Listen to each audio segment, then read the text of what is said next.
Hello दोस्तों, स्वागत है आपका हमारे YouTube चैनल पे। तो इसके पहले वाले पार्ट में हमने जो 12 क्वेश्चंस देखे थे, जिसमें आपके सैंपल क्वेश्चंस भी थे, मैंने टॉपिक भी उसमें आपको कवर किया था, कई सारा जो इम्पोर्टेंट एग्जाम में आपके पूछे जाते हैं। प्लस मैंने जनवरी 2026 का भी क्वेश्चंस लिए हुए थे, ठीक है, जो PYQs थे। यहाँ पे भी हम जनवरी 2026 का कुछ क्वेश्चंस लेंगे और कुछ सैंपल पेपर भी लेंगे, सैंपल क्वेश्चंस भी लेंगे, जिससे आपकी एक अंडरस्टैंडिंग बने और प्रैक्टिस आपकी अच्छी हो जाए।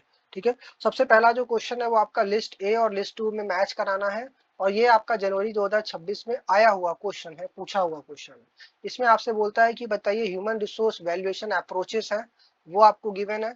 फिर उनको कौन फाउंड करने वाले लोग हैं, उनके बारे में यहाँ लिस्ट दी हुई है, उसको आपको मैच कराना है। बेटा ये आप नोट्स बना के अपने पास में रखोगे, बार बार पढ़ने से ही ये याद होगा, इसका कोई ट्रिक या फिर कुछ ऐसा नहीं है। ठीक है, तो देखो यहाँ पे लिखा हुआ है हिस्टोरिकल कॉस्ट अप्रोच, यहाँ पे उसको ब्रूमेंट और फ्लूम ने दिया हुआ है, यहाँ पे आप देख सकते हो। अपॉर्चुनिटी कॉस्ट अप्रोच जो है वो हैकिमियन ने दिया हुआ है, जॉन्स ने दिया हुआ है। स्टैंडर्ड कॉस्ट अप्रोच जो है वो डेविड जी ने दिया हुआ है। फिर यहाँ पे प्रेजेंट वैल्यू जो अप्रोच है वो आपका ल्यू ने दिया हुआ है। तो यहाँ पे सारे जो आपके लिस्ट है वो प्रॉपरली मैच्ड है, यानी कि ए का 1 हो जाएगा, बी का 2, सी का 3 और डी का 4, यानी पहला ऑप्शन आपका यहाँ पे करेक्ट रहेगा। क्लियर है, तो ये ऑप्शन आपका करेक्ट रहेगा। अब हम लोग आते हैं नेक्स्ट ऑप्शन पे, नेक्स्ट क्वेश्चन पे। आपका यहाँ पे पूछा जाता है कि बताइए कौन सा स्टेटमेंट इसमें से इनकरेक्ट है। ठीक है, इसमें से कौन सा क्वेश्चन इनकरेक्ट है, तो मैंने यहाँ पे सारे स्टेटमेंट लिखा हुआ है और उसके पीछे का रीजन मैंने यहाँ पे नीचे दिया हुआ है, तो आप उसको देख के एक बार अंडरस्टैंडिंग ले सकते हो। इसमें क्या बोलता है, management audit is not compulsory under any law. ये करेक्ट बात बोली गई है कि कहीं भी ऑडिट में आपको या फिर कहीं भी लॉ में इसको कंपल्सरी नहीं किया गया, ये आप अपनी एफिशिएंसी चेक करने के लिए करवा सकते हो कि भाई हम लोग सही जा रहे हैं या नहीं जा रहे, जो पॉलिसीज हम लगा रहे हैं उसका रिजल्ट मेरे को पॉजिटिव मिल रहा है या नहीं मिल रहा है। ठीक है, नेक्स्ट पॉइंट है, vouching in is concerned only with the item of balance sheet. तो ये मुझे गलत है लग रहा है, क्योंकि जो बैलेंस शीट के जो आइटम होते हैं उसको कौन वेरीफाई करता है, बेटा हमारा वेरिफिकेशन करता है। ठीक है, तो वेरिफिकेशन में हमारा क्या होता है कि हम बैलेंस शीट आइटम को वेरीफाई करते हैं। हम क्या करते हैं, उसकी वैल्यू वेरीफाई करते हैं, उसका टाइटल वेरीफाई करते हैं, कि हमारा जो बैलेंस शीट में वो चीज दिख रहा है, जो हमारे असर्शंस होते हैं, जो बेसिक असर्शंस होते हैं बैलेंस शीट से रिलेटेड, वो सब हम वेरीफाई करते हैं अपना वेरिफिकेशन के थ्रू। ठीक है, नेक्स्ट लिखा हुआ है सेक्शन 148 ऑफ कंपनीज एक्ट 2013, ये कंपनीज ऑडिट की बात कर रहा है, has been had made the cost audit mandatory for some limited companies। Correct बात है भाई, हमारे यहाँ पे कुछ कंडीशन दिए गए हैं जिसको कि अगर आप फुलफिल करते हो तो ये कंपलसरी है कि आपको cost audit, cost record maintain करना पड़ेगा और कॉस्ट ऑडिटिंग उसकी करवानी पड़ेगी as per companies act section 148 के अकॉर्डिंग। ठीक है, फिर नेक्स्ट पॉइंट लिखता है कि अच्छा देखो ये पॉइंट भी करेक्ट है आपका, अभी तक मुझे सिर्फ बी इनकरेक्ट दिखा हुआ है। क्लियर है, नेक्स्ट पॉइंट क्या लिख रहा है, the object of vouching is to satisfy the auditor as to existence, ownership, possession, completeness, valuation and disclosure of the items mentioned in the balance sheet. जब भी आप बैलेंस शीट का नाम सुनोगे आप वेरिफिकेशन पे चले जाओगे। ठीक है, वाउचिंग आपका सिर्फ बैलेंस शीट के आइटम का नहीं होता है, वो आपका पीएल के आइटम होता है। और जो मैंने अभी असर्शंस आपको बताया वो देखो सारे असर्शंस यहाँ पे लिखा हुआ है कि हम बैलेंस शीट के कौन कौन से असर्शंस को चेक करते हैं, एग्जिस्टेंस चेक करते हैं, ओनरशिप चेक करते हैं, पोजीशन चेक करते हैं, कंप्लीटनेस चेक करते हैं, उसकी वैल्यूएशन और डिस्क्लोजर, ये सारी चीजें हम बैलेंस शीट के थ्रू चेक करते हैं। ठीक है, यानी अगर आपको कोई भी एक आइटम बैलेंस शीट में दिख रहा है तो इट मींस वो सब इन सारी चीजों को क्वालिफाई कर रहा है कि सर वो एग्जिस्ट कर रहा है, वो बिजनेस के ओनरशिप में है, उसका पोजीशन भी हमारा बिजनेस के पास में है, वो जो वैल्यू से दिख रहा है उसकी वैल्यू करेक्ट है और कंप्लीट है, हाफ परसेंटेज में ऐसा नहीं दिखा है, पूरी की पूरी वैल्यू दिखाई गई है और उसका प्रॉपर डिस्क्लोजर दिया गया है। तो जब भी कोई बैलेंस शीट में आइटम दिखता है तो ये बेसिक असर्शन है जो हमारे यहाँ पे लगते हैं, जिसको हम वेरिफिकेशन के थ्रू यहाँ पे क्या बोलते हो चेक करते हैं। ठीक है, तो ये वाला ऑप्शन भी करेक्ट नहीं है, इनकरेक्ट है। फिर नेक्स्ट पॉइंट क्या बोल रहा है, लास्ट जो है, independent financial audit has been made compulsory, यहाँ तक तो सही है, for many entities established under respective acts. तो ये करेक्ट बात बोला गया है कि भाई इसको जो है इंडिपेंडेंट फाइनेंशियल ऑडिट को कंपल्सरी किया गया है, मैंडेटरी किया गया है कई सारे एंटिटीज को, जितने भी अलग अलग एक्ट में है। ठीक है, तो मुझे जो लगा अभी तक दो ऑप्शन जो है वो सिर्फ आपके इनकरेक्ट है। ठीक है, आइए यहाँ पे हमने लिखा हुआ है वही सारे पॉइंट बस पढ़ लेते हैं कि जो आपका मैनेजमेंट ऑडिट है वो जी वॉलेंट्री होता है, इम्प्रूव करने के लिए, सॉरी एफिशिएंसी इम्प्रूव करने के लिए हम करवाते हैं। और वाउचिंग जो होता है वो पीएल अकाउंट से रिलेटेड होता है, वो एक्सपेंसेस और इनकम को इंश्योर करता है, उसकी ऑथेंटिसिटी चेक करता है, ठीक है। और सेक्शन 148 कंपनीज एक्ट का कॉस्ट ऑडिट से रिलेटेड बात करता है कि भाई हमारी जो कॉस्ट ऑडिट है वो लिमिटेड कंपनीज के लिए जो मैन्युफैक्चरिंग में इन्वॉल्व है, प्रोडक्शन ऑफ गुड्स और सर्विसेज के लिए इन्वॉल्व है, तो हम उसको चेक करते हैं कि वो उन्होंने सही से कॉस्ट रिकॉर्ड बनाया है, कॉस्ट ऑडिटिंग उसकी प्रॉपरली करवाई है या नहीं करवाई है, और उसका अपॉइंटमेंट, सारी चीजें जो है हमारी जैसे नॉर्मल ऑडिटर स्टैट्यूटरी ऑडिटर का होता है वैसे ही वहां पे भी किया जाता है, ठीक है। फिर लिखता है the objective of verification is to satisfy the auditor. यहाँ पे वेरिफिकेशन का जो ऑब्जेक्टिव है वो ये है कि ये सारे जितने भी असर्शंस है बैलेंस शीट से रिलेटेड वो चेक करना, ना कि वाउचिंग का, ठीक है। तो ये हमने पॉइंट कट कर दिया। फिर हमने जो देखा लास्ट पॉइंट कि भाई हमारा जो इंडिपेंडेंट फाइनेंशियल ऑडिट है वो कंपलसरी है, इसको स्टैट्यूटरी फाइनेंशियल ऑडिट करवाना ही करवाना है इन सारी कंपनीज को। तो उसमें हम बोल सकते हैं कि बी और डी मेरा इनकरेक्ट रहेगा। क्लियर है। तो आइए नेक्स्ट क्वेश्चन पे आते हैं, क्वेश्चन नंबर 3। ये भी आपका जनवरी 2026 में पूछा हुआ क्वेश्चन है, असर्शन रीजनिंग, बहुत बढ़िया क्वेश्चन है, बहुत बढ़िया लगा मुझे ये क्वेश्चन देख करके। माइनॉरिटी इंटरेस्ट यानी कि आपकी होल्डिंग सब्सिडियरी से रिलेटेड बात कर रहा है, क्या क्वेश्चन है पढ़ते हैं। तो असर्शन दिया हुआ है कि minority interest is the part of the net assets of subsidiary attributable to the interest which is held by the outsider। हाँ जी हाँ, ये जो है जो माइनॉरिटी इंटरेस्ट होती है वो आउटसाइडर से रिलेटेड होती है। नेट असेट्स का वो पार्ट जो कि आउटसाइडर्स को बिलोंग करता है, हम उसी को बोलते हैं माइनॉरिटी इंटरेस्ट। डन। तो ये तो करेक्ट है, मेरा जो असर्शन है वो तो करेक्ट है। अब रीजनिंग भी पढ़ लेते हैं। रीजन क्या लिखा है, minority interest should be presented in the consolidated balance sheet. हाँ जी हाँ, ये करेक्ट बात है। As a part of equity, तो देखो पार्ट ऑफ इक्विटी नहीं दिखाते हैं, हम क्या दिखाते हैं, सेपरेटली दिखाते हैं। क्लियर है, इक्विटी के लाइन में ही दिखाते हैं, उसको अलग से दिखाते हैं, सेपरेट दिखाते हैं, ठीक है। याद रखिएगा, हम इक्विटी का पार्ट नहीं बल्कि हम उसको अलग से दिखाते हैं। शेयर होल्डर्स फंड का जो उसमें आता है पॉइंट, कई सारे इक्विटी आता है, रिजर्व एंड सरप्लस आता है, फिर उसके बाद आपका आता है माइनॉरिटीज इंटरेस्ट। क्लियर है। चलिए ये आ गया। अब आपको यहाँ पे ऑप्शन बताना है, तो A and R both are correct, तो ये तो है नहीं क्योंकि दोनों करेक्ट तो है नहीं। A and R true but R is not the correct explanation, तो दोनों यहाँ पे ट्रू है नहीं। A is true but R is false, ये आपका करेक्ट हो जाएगा, हमारा जो रीजनिंग है वो फॉल्स है, ठीक है। अब यहाँ पे समझ लीजिए क्या लिखा हुआ है। होल्डिंग होती है, उसकी सब्सिडीज होती है। सपोज कर लो एक सब्सिडियरी है कंपनी ए, उसके होल्डिंग कंपनी ने 70% होल्ड किया हुआ है, ठीक है। होल्डिंग बनने के लिए आपको मोर देन 50% चाहिए होता है, तो सीधी सी बात है जो माइनॉरिटी इंटरेस्ट होगी वो कितनी होगी, 30%। तो 70% जो है किसने होल्ड किया हुआ है, होल्डिंग कंपनी ने, कोई भी कंपनी हो सकती है। और जो बची हुई पब्लिक है, ठीक है, उसमें कोई भी आ सकता है, एक्स वाई जेड सब लोग आ सकते हैं, तो वो 30% में आ जाएंगे। तो जो आउटसाइडर जिसकी बात की जा रही है यानी पब्लिक एट लार्ज, वो आपका कौन हो जाएगा, माइनॉरिटी इंटरेस्ट हो जाएगा। क्लियर है। तो यही मुझे यहाँ पे बस आपको समझाना था कि किस तरीके से हम यहाँ पे ये बात कर रहे हैं, ठीक है। नेक्स्ट आते हैं क्वेश्चन नंबर 4 पे। ये भी बहुत बढ़िया क्वेश्चन है, इससे रिलेटेड क्वेश्चन एग्जाम में बहुत बार पूछा हुआ है। The type of audit report, ठीक है, is issued when the auditor is expressed an unmodified opinion. अब अनमोडिफाइड ओपिनियन के केस में क्या होता है, अब देखो तो ओपिनियन देखो दो तरीके का होता है, मैं बता दूं। ऑडिट के केस में जो ओपिनियन होता है वो दो तरीके का होता है बेटा जी। एक होता है अनमोडिफाइड ओपिनियन, यहाँ पे मैं लिख देता हूं अनमोडिफाइड। अब यहाँ पे होता है फिर दूसरा मॉडिफाइड, ठीक है। मॉडिफाइड, अब मॉडिफाइड में आपके तीन आ जाते हैं, मॉडिफाइड में आपके तीन आ जाते हैं। पहला होता है क्वालिफाइड, ठीक है। उसके बाद आता है आपका एडवर्स, फिर उसके बाद आता है आपका disclaimer.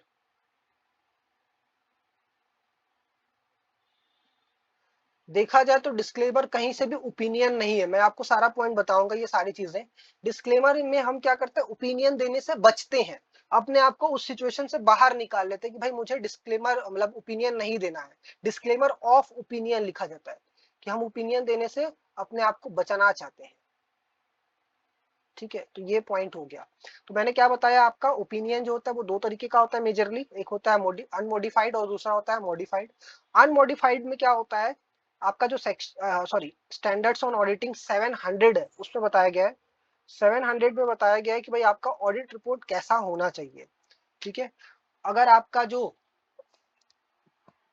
Financial statement true and fair view दे रहा है, तो उस केस में आपका ऑडिट रिपोर्ट कैसा होना चाहिए। अगर सेम ऑडिट रिपोर्ट आप बना रहे हो बिना उसको मॉडिफाई किए, जैसा बताया गया है, मैं याद रखने के लिए आपको बता रहा हूँ, बहुत बढ़िया ट्रिक है, दिमाग में ये चीज फिट हो जाएगा और कभी नहीं भूलोगे आप। मैं बता रहा हूँ, लिख के दे रहा हूँ आपको, ये कॉन्सेप्ट आप कभी नहीं भूलोगे। ठीक है, अच्छा लगे तो जरूर शेयर करिएगा दूसरों के साथ में। मैंने क्या बोला, जो ऐसे 700 में बताया गया है, पूरा ऑडिट का फॉर्मेट दिया गया है ऑडिट रिपोर्ट का कि कैसा होना चाहिए, कैसे वर्ड लिखने चाहिए, उस केस में जब आपका ट्रू एंड फेयर आपका जो फिनेंशियल स्टेटमेंट व्यू देता है, उस केस में ट्रू और फेयर व्यू अगर दे रहा है तो कैसा आपको रिपोर्ट बनाना चाहिए।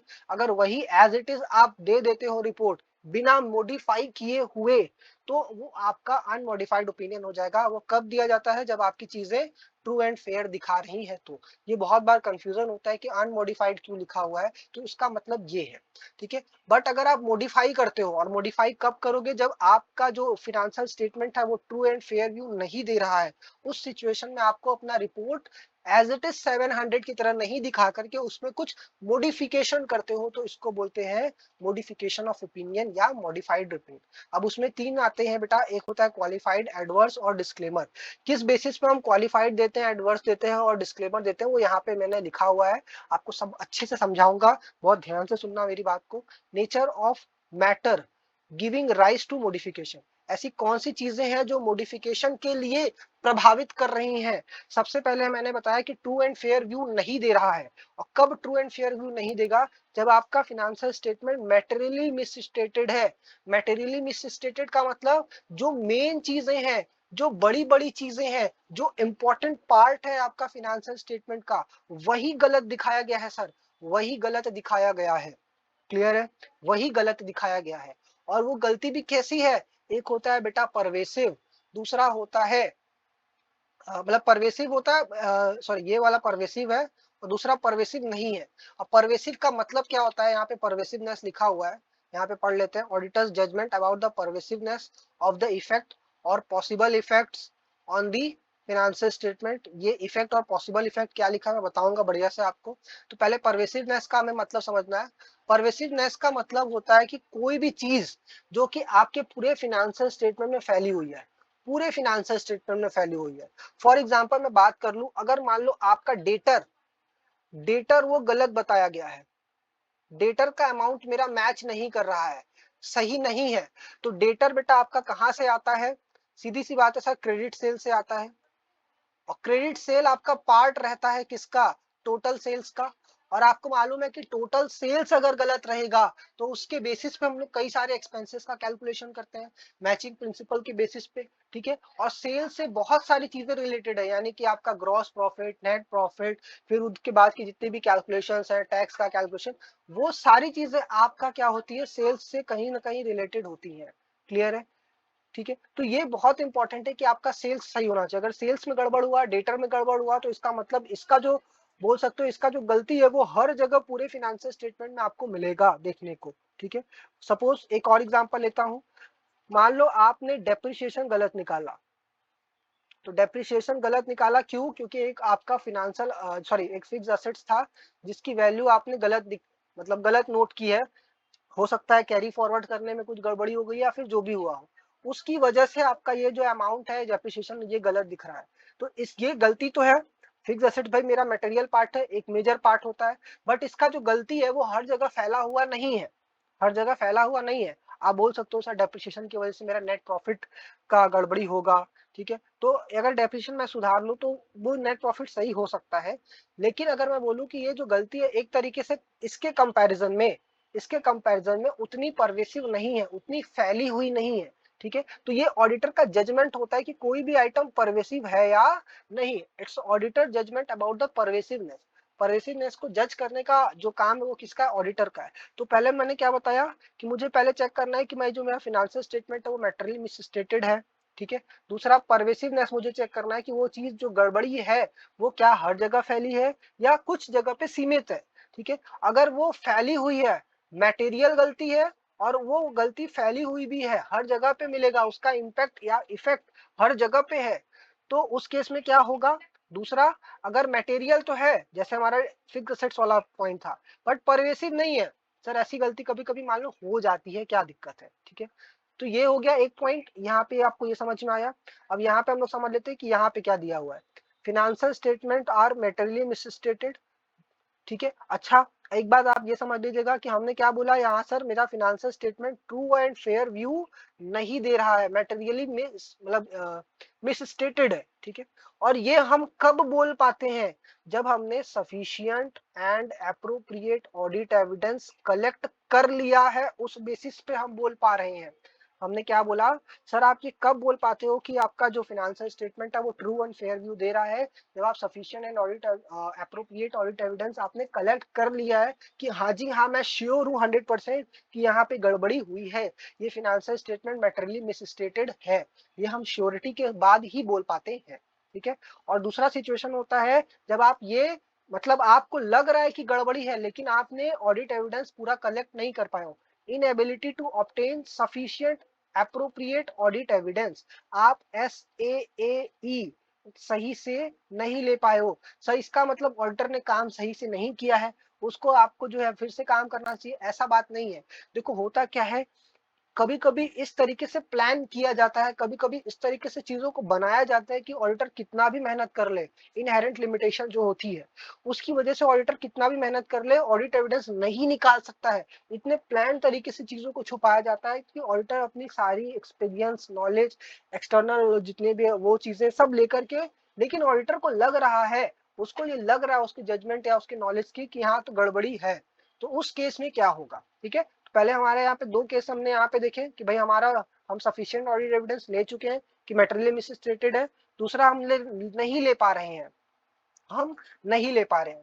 तो यहाँ पे क्या था, मटेरियल मतलब मिस स्टेटमेंट है बट परवेसिव नहीं है, यहाँ पे मटेरियल है प्लस परवेसिव भी है। तो उस सिचुएशन में क्या होगा, देखो अगर आपका मिस स्टेटमेंट हुआ है और आपने सफिशिएंट एप्रोप्रिएट ऑडिट एविडेंस ले लिया और वो परवेसिव नहीं है, मटेरियल जो गलती हुई है वो परवेसिव नहीं है, तो उस केस में आप क्वालिफाइड ओपिनियन दे दोगे कि ठीक है सर कुछ चीजों को छोड़ दिया जाए तो बाकी सारी चीजें करेक्ट है, ट्रू एंड फेयर व्यू दे रही है। इसमें ऐसा वर्ड लिखा जाता है कि सर अगर कुछ चीजों को छोड़ दिया जाए, जैसे मैं यहाँ पे बोलूंगा कि ये फिक्स असेट्स वाले कैलकुलेशन को अगर छोड़ दिया जाए तो बाकी सारी चीजें सही है।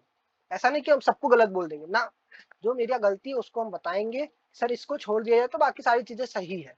लेकिन जब एडवर्स ओपिनियन दिया जाता है, इसका मतलब एकदम बेकार है, एडवर्स सिचुएशन है, एडवर्स ओपिनियन है, मतलब गलती मटेरियल भी है और परवेसिव भी है, और हम सफिशिएंट एप्रोप्रिएट ऑडिट एविडेंस यहाँ पे देखो हम ले भी चुके हैं, तो इसका मतलब हम श्योर है कि यहाँ पे गलती हुई और बड़े लेवल पे गलती हुई, इसका मतलब आपका पूरा का पूरा फाइनेंशियल स्टेटमेंट ही गलत बना हुआ है। तो उस सिचुएशन में ऑडिटर एडवर्स ओपिनियन दे देगा, मतलब बोला जाएगा कि ये एकदम सही नहीं है।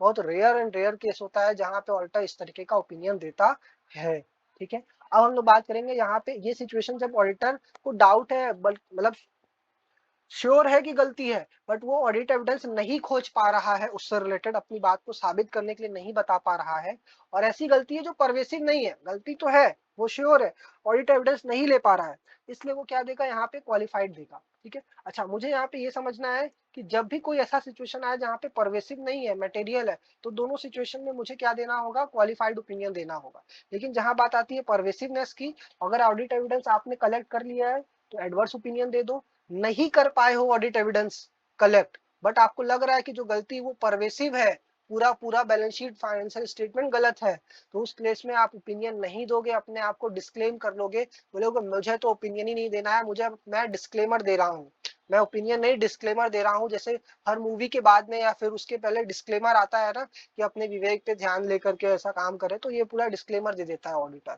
ठीक है, कि मैं मुझे ओपिनियन नहीं देना और ओपिनियन नहीं देने के लिए मैं डिस्क्लेमर दे रहा हूँ, मैं ऑडिट एविडेंस नहीं कलेक्ट कर पाया हूँ बट मुझे मालूम है कि यहाँ पे बहुत बड़ी गलती हुई है, ठीक है। इसलिए देखो यहाँ पे लाइन लिखा था कि इफेक्ट और पॉसिबल इफेक्ट, इफेक्ट का मतलब यहाँ पे श्योर है वो कि इफेक्ट है, परवेसिव है, सॉरी उसका मटेरियल इफेक्ट है, और पॉसिबल इफेक्ट बोलने का मतलब है कि उसको लग रहा है, ये पॉसिबल है कि उसका इफेक्ट ऐसा रहेगा। ठीक है। आई होप ये डिस्कशन आपको बहुत ज्यादा फायदा देगा। मुझे मालूम है इतना डिटेल में कोई नहीं पढ़ाता है, कोई नहीं जाता है, बट मैं जा रहा हूँ क्योंकि आपके जो एग्जाम में इससे रिलेटेड अगर क्वेश्चन आ जाए तो आप आराम से उसको कर सको। ठीक है, तो देखो हमने क्या बोला है, the type of audit report is issued when the auditor express an unmodified opinion. अगर अनमोडिफाइड ओपिनियन है तो अनमोडिफाइड ओपिनियन के साथ अनमोडिफाइड ओपिनियन वाला रिपोर्ट ही आप दोगे।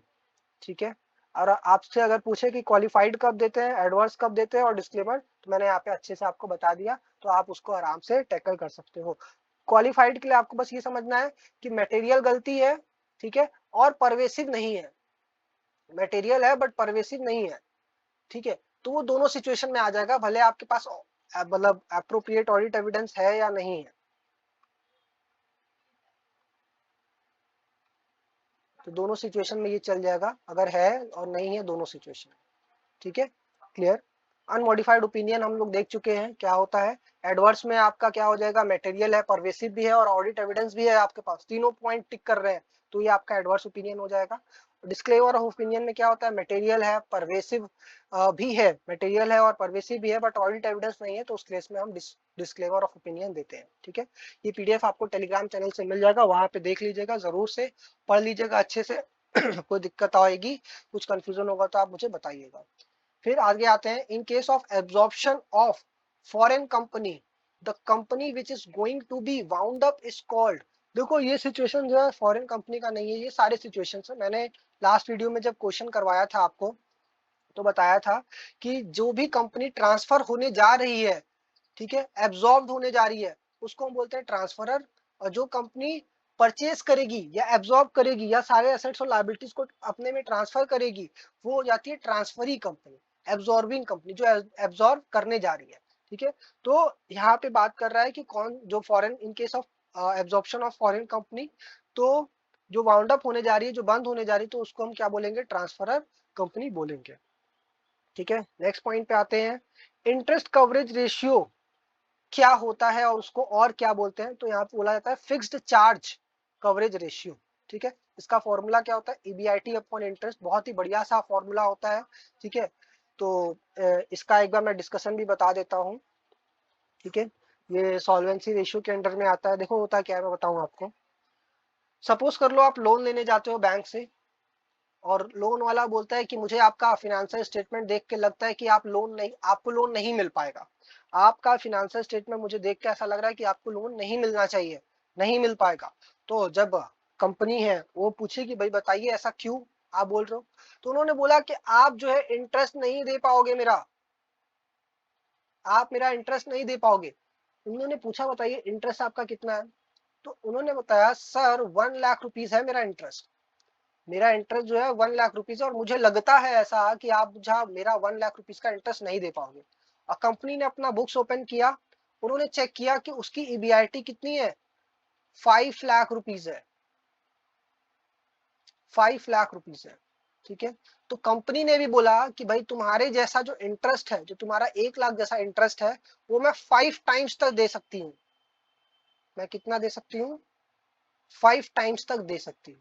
क्लियर। तो यहाँ पे कैसे निकला, 5 लाख अपॉन 1 लाख, तो ये आ जाएगा 5 टाइम्स। इसका मतलब मैं जो इंटरेस्ट है ना आपका, वो 5 गुना दे सकती हूँ। तो ये एक तरीके से दिखाता है कि मैं जो इंटरेस्ट है मैं कितना कवर कर सकता हूँ। एक्चुअली में ये जो एक्चुअल इंटरेस्ट है उसको बेसिस पे करते हैं। और फिक्स चार्ज एक तरीके का दूसरा नाम है हमारे इंटरेस्ट कवरेज रेशियो का। तो इससे रिलेटेड क्वेश्चन आएगा तो आई होप आप आराम से कर सकते हो, मैंने उसके बीच का कॉन्सेप्ट आपको समझा दिया। ठीक है, क्वेश्चन नंबर 7 अभी मैं एक्सप्लेन करूंगा आपको। अब बल्कि 8 पे आते हैं, सिंपल सा क्वेश्चन है, गुडविल को और क्या बोलते हैं, या goodwill is recorded in books of account as intangible assets. बहुत सिंपल सा क्वेश्चन है, इनटेंजिबल एसेट्स होता है जिसको हम टच नहीं कर सकते बट उसका प्रेजेंस हम लोग फील कर सकते हैं। ठीक है, amalgamation in the nature of merger is govern under which section of companies act. ठीक है, कंपनीज एक्ट के बेटा जितने भी सेक्शंस है वो आपके चैप्टर में डिवाइडेड है। तो जो भी आपका कॉम्प्रोमाइज, अरेंजमेंट या अमल कमीशन वाला पॉइंट है, वो सारा का सारा चैप्टर नंबर 15 में दिया हुआ है। उसमें सारी चीजें बताई गई हैं कि कंपनी किस तरीके से कॉम्प्रोमाइज करवाती है, अरेंजमेंट करती है और एमलगमेशन करती है। वो सब आपका चैप्टर नंबर 15 में दिया हुआ है, और उसी में ये सारे सेक्शंस दिए हुए हैं। सेक्शन 230 जहां पे कंपनी के पास पावर है make arrangement between the creditor और मेंबर, उनके बीच में कंपेयर सॉरी कॉम्प्रोमाइज करवाती है, अरेंजमेंट करवाती है कि भाई आप इंटरनली कंस्ट्रक्शन करवा लीजिए, या जितने भी कई सारे तरीके हैं, बाईबैक करवा लीजिए, दुनिया भर की सारी चीजें यहाँ पे कंपनी के पास पावर आ जाती है। ठीक है, फिर उसके बाद power to tribunal to enforce the compromise और अरेंजमेंट। ठीक है, यहाँ पे ट्रिब्यूनल के पास पावर है 31 में। फिर 32 में क्या होता है, ये इंपॉर्टेंट सेक्शन है आपका मर्जर और एक्विजिशन के लिए। ठीक है, मर्जर एंड अमलगमेशन के लिए, ऑल्दो वो ये पॉइंट यहाँ पे भी कवर होता है बट सेपरेटली उसके लिए सेक्शन यहाँ पे बनाया गया है, merger and amalgamation of companies. Clear है। फिर उसके बाद आता है 233, ये भी बात करता है सर्टेन कंपनीज के केस में। ये दोनों में बस चेंजेस ये है कि ये जो है वो रैपिड की बात करता है, मतलब तुरंत अमलगमेशन का जो प्रोसेस है, बहुत सारा पॉइंट उसमें स्टेप्स स्किप कर दिए जाते हैं। और ये होता किसके केस में है, स्मॉल कंपनीज के केस में।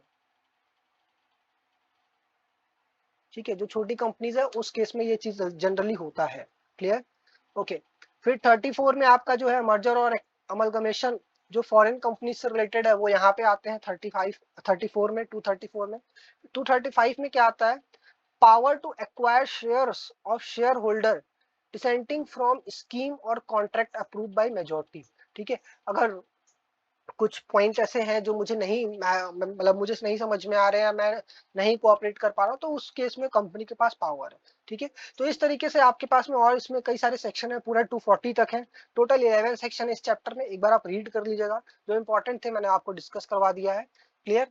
तो यहाँ पे अगर आप देखो तो यहाँ पे जो है आपका क्वेश्चन में कि अमलगमेशन से रिलेटेड कौन सा सेक्शन है, तो ऑल्दो हमने देखा है 232, बट यहाँ पे आपसे पूछा गया है, देखो 232 ऑप्शन में नहीं दिया है, 233 दिया है, तो करेक्ट ऑप्शन यहाँ पे 233 हो जाएगा। यहाँ पे हमने देखा कि ये रैपिड बेसिस पे होता है, फास्ट ट्रैक बेसिस पे होता है। ठीक है, स्मॉल कंपनीज का। ठीक है, तो ये यहाँ पे आ जाएगा। 34 भी हो सकता है, लेकिन 34 यहाँ पे फॉरेन कंपनीज के लिए होता है, तो यहाँ पे आपको स्पेसिफिकली बोलेगा फॉरेन कंपनी, तभी आप 234 के लिए जाओगे। क्लियर। तो 232 मेन है, लेकिन अगर 232 नहीं दिया हुआ है तो आप जो है 233 के लिए जा सकते हो, क्योंकि वो रैपिड होता है, फास्ट ट्रैक होता है, उस तरीके से। क्लियर है। अब हम लोग आगे चलते हैं क्वेश्चन नंबर 9 पे। बहुत ही आराम से बढ़िया इजी सा क्वेश्चन है। विच of the following is not a method of valuation of goodwill, इसमें से कौन सा मेथड नहीं है, तो मार्केट प्राइस मेथड यहाँ पे नहीं है, बाकी सारे मेथड्स हैं, हम लोगों ने पढ़े हैं लास्ट वीडियोस में अपने। एवरेज प्रॉफिट मेथड है, सुपर प्रॉफिट्स है, कैपिटलाइजेशन है, इसमें दो आते हैं कैपिटलाइजेशन में, एक एवरेज प्रॉफिट आता है, सुपर प्रॉफिट आता है। Weighted average profit is calculated by taking, simple average तो कंसिडर करते ही है, फिर क्या कंसिडर करते हैं, average of profit adjusted by weight, ये हम लोग यहाँ पे लेते हैं, जो वेट से एडजस्ट होते हैं वही होगा। सिंपल क्वेश्चन था अगेन। एवरेज नॉर्मल प्रॉफिट आपका सुपर प्रॉफिट में आता है, हाईएस्ट प्रॉफिट जैसा कोई कॉन्सेप्ट यहाँ पे होता नहीं है गुडविल के कैलकुलेशन के लिए। Under super profit method, super profit is calculated as, super profit को कैसे कैलकुलेट किया जाता है, एवरेज प्रॉफिट में से अगर आप नॉर्मल प्रॉफिट माइनस कर दो तो आपका आ जाता है सुपर प्रॉफिट, यानी कि एक्स्ट्रा प्रॉफिट, बाकी दुनिया से आप कितना एक्स्ट्रा प्रॉफिट कमा रहे हो वो यहाँ पे हमें यहाँ पे देखने को मिलेगा। ठीक है, आगे आते हैं क्वेश्चन नंबर 12 जो हमारा लास्ट क्वेश्चन रहेगा इस वीडियो का। Which of the following is capitalised in the capitalisation method of valuation of goodwill, किसको कैपिटलाइज किया जाता है, अगर मैं बोलूं तो दोनों को कैपिटलाइज किया जाता है, एवरेज और सुपर प्रॉफिट को, दोनों को।